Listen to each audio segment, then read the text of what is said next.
J'ai une pensée particulière, enfin, pour tous ceux, ministres, négociateurs, militants, qui auraient voulu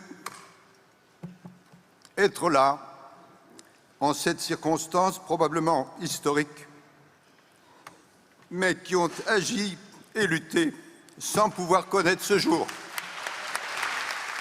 C'est rare, et vous concernant aussi, très rare, d'être submergé à ce point par l'émotion. Pourquoi? Oui, c'est vrai, mais c'était une circonstance historique. C'était il y a 1 an, à peu près jour pour jour. Oui. Et c'était le premier accord international pour lutter contre le changement climatique. Mais qu'est-ce qui fait que vous avez ressenti cette émotion au point d'avoir des sanglots dans la voix?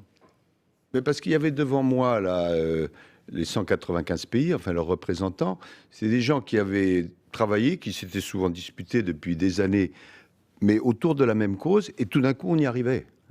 Et il y avait probablement la fatigue aussi, parce qu'on n'a pas dormi pendant 15 jours.